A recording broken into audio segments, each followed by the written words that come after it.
And when you was, how long did you study the? Have you just continuously like studied papers since then? Is this been part of what you do all of the time? No, when I encountered his work, as I mentioned earlier, I rejected it. Oh, so And you I was absurd to do so. I would have gone so much further, so much faster if I hadn't been young and arrogant. I mean, who doesn't know the tune, to that song? Everybody has regrets about maybe rash things they did in their childhood. Well, this one was huge. when does your childhood end? You know, it Well, just, sure, I mean, I sure. just got to pull my collar there for people who can't see and say, yeah, we all make these decisions. But I mean, I know adults, grown adults who decide to reject really strong, concrete evidence because it goes against their inner principle that has been built over time. So when did that change? How long till I know that we're gonna have a bit of a presentation soon, so we can get to know some Sure. of the details about what you work with. But I'm very interested to know. Like through the 80s and 90s, what was your experience of science and what which path did you tread?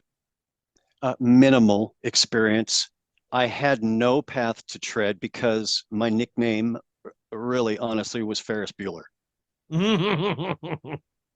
I Honestly, was, one of my favorite movies, of course, when I was but younger. not a good role model, Johnny. Not I don't ideal. know. I don't know. I've had lots of fun being Ferris Bueller. I no, okay, Agreed. okay. Agreed. Well, Agreed. okay, everything in moderation. Yes, Yeah. having Ferris moments, that's the takeaway. But Indeed. I Indeed. adopted Ferris as myself. It's well, it's finding the balance between being Ferris and being Cameron. It's that's the Yep. constant, eternal struggle we are all going through.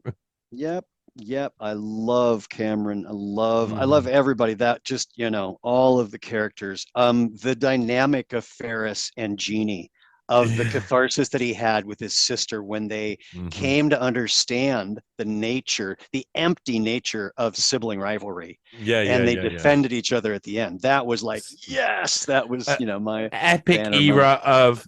era of movie making for young adults to sway you in a direction where you go, wait a minute, I can use certain bits of logic now. I've seen that movie. That's a rare thing.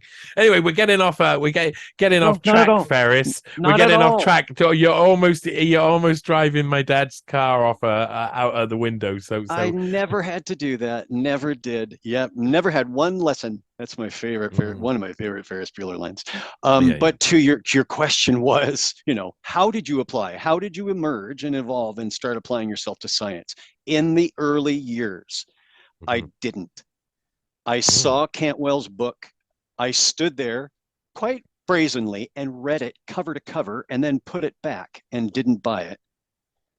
And the words hung in my mind and my heart and my soul as I was Oh, continuing oh through the no. flames of PTSD, as Mm. more and more, as I was getting of the age of being sexually active and really being at risk of HIV.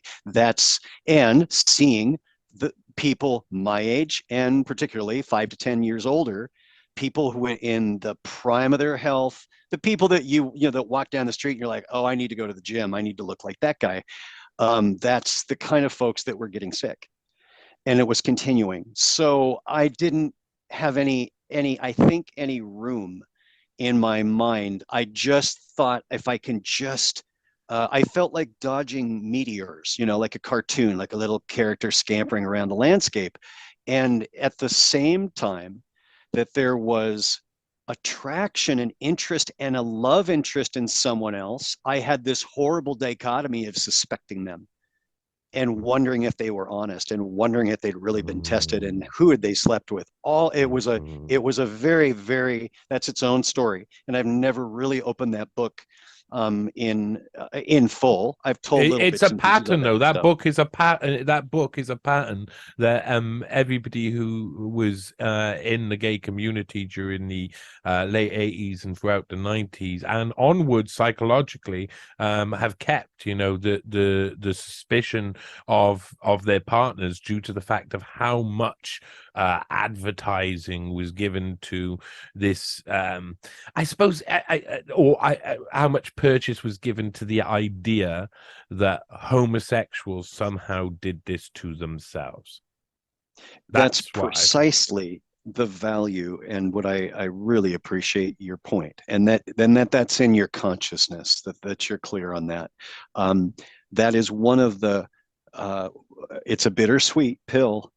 One of the things about this that I care most about in offering and providing to listeners who actually might take the time to go and look at the papers.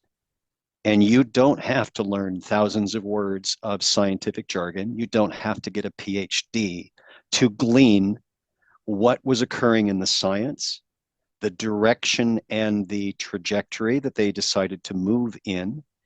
And this isn't like you're going to see, this isn't like finding a little bit of broken pottery in the earth and scratching your head and conjuring up in your mind the rest of the society that you think it might be. This is an entire city of stone. You'll see the aqueducts, you'll see every type of room, you'll see the grand plaza, you'll see how it all came together, and in ways that are indelible for you.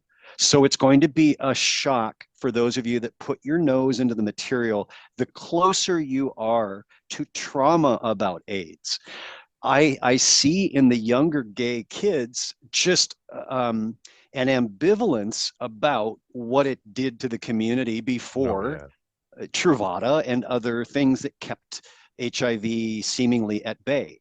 But and I'm grateful that it didn't keep burning down people's lives. I'm not resentful of that change, but I think that there's a real value in this research for LGBT folks of a certain age and people in healthcare.